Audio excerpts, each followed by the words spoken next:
Hello, and welcome to the second half of the labs that you started last week. And so what you did last week was you did the inoculation. You put the bacteria into the tubes, and then you're going to come back on Wednesday and you're going to look at your results. Now, I'm not going to allow these to sit in the incubator for the entire week. Today I'm actually pulling them out of the incubator. I'm going to put them in the refrigerator so that the bacteria do not continue to grow, because if they continue to grow, they're going to use up all the nutrients, the media is going to start to dry out, and results will start to change. So we want to see what the results would look like within 24 hours. So that's the results you're going to see, even though you're going to see them a week later. Now, one thing I want to warn you is when we get to the other lab that we did last week, sometimes the results don't come out correctly because we do wait an entire week to look at them, but with our hybrid class, we're going to do the best that we can do. Okay? So starting with the aseptic technique, so that was the one where you inoculated the 3 bacteria into the 3 types of tubes. So when you go to fill out your tables, one of the things on page 77, the first table that it has, in the nutrient broth, it's asking you, is it turbid? Is it folliculant, pellicle, or sediment? Okay, are those things present? So now, as I promised, I'm going to define those terms for you. Okay, the first thing is turbid. Turbid basically means cloudy. So that is your key to know the bacteria have grown into media, if it looks cloudy. So if you remember when we started out, our media was clear. Okay, you can shake it and you don't see anything floating around it. When I picked them up today and the ones that you guys did, I don't know if you can see it, but that's obviously very, very cloudy. Okay, so the first thing you'll look at is their turbidity. Because if there's not turbidity, most likely it means that your bacteria did not grow. Now, one of the other things to keep in mind is the word sediment. Okay, so one of the next thing on the table asks you, is there sediment?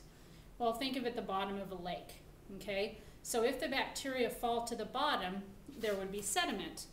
And usually it happens, and you know how I've told you to tap them? So this one's cloudy, but there's also sediment at the bottom. When I tap on it, I can see it start coming up. So that's sediment. Pellicle means that there's a film on the top, okay? So I'm trying to see if any of them are like that in this group that I have, and I don't see it. But you may have seen this last or 2 weeks ago when we did the bacillus. It grows on the top, okay? So it's like a slime layer on the top, almost like you would see algae growing on the top of a pond, okay? Folliculant means, is it cloudy, okay? Or let me use another word, snowy. Is there flakes throughout the media? And when you look to answer these questions, is it sediment, pellicle, or folliculant, you want to do that before you disturb it in any way. So when you first pick it up without disturbing it very much, look to see, oh, this one does have a pellicle on top, okay? And it's cloudy, and it has sediment. Some of them have all of it. But the folliculant is where it has like flakes in it, like it's chunky stuff floating around in the media, okay? So figuring out that first table, those are the terms you're going to use. Pigment means, does it have a color? So the original nutrient broth was that kind of amber color, that light, very, very, very light brown color, not even amber. Now, pigment would mean, does the bacteria put off a color? Are the bacteria colored, or do they put a pigment into the media? I don't know if you can see this, but this tube is a regular slant tube, and now it's green. Okay, so the Pseudomonas aeruginosa, that's like its claim to fame, is it puts out that green pigment. So that one's pigmented, and I could see that on the top of this one. You probably can't tell, but I can see that there's a green pigment, okay? So sometimes bacteria will be red, yellow, green are the most common colors, okay? So when it's asking for pigment, that's what it's looking for. On the next part where you're looking at the slant, so you're gonna look at the actual growth on the slant, and that's the one that, like this one here. So I can see the growth on the slant, and on the tubes on the bottom of page 77, they want you to draw it, so you draw what it looks like on there. And then it says type of growth. Well, if I flip back a page to page 75, there's all these different growth patterns. So I can look at this, and it looks a little bit like spreading, but a little bit more like filiform or pointed. You know, you kind of would have to figure out which one it is.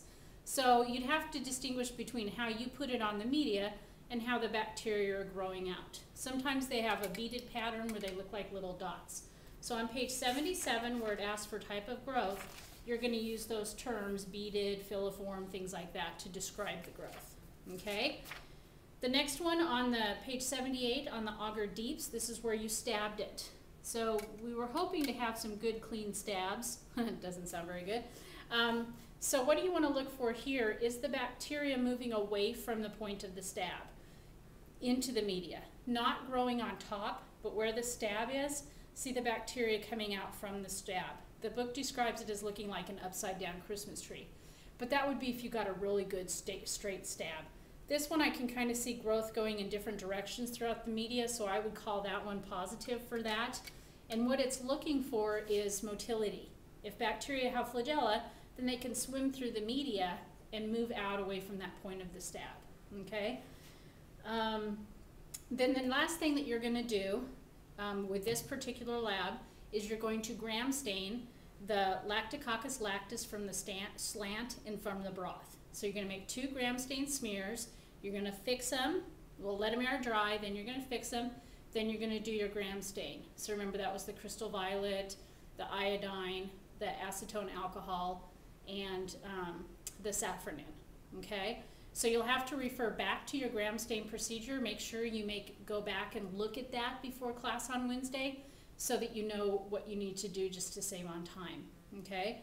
And you're going to gram stain them, and what you're looking at to see if there's a difference in, they're not going to change their morphology. If you're a coccus, you're a coccus, but they might change their arrangement, maybe grow in chains in one or in clumps in the other. And so that's what you're going to be looking for there. Okay? So that's the end of the aseptic technique.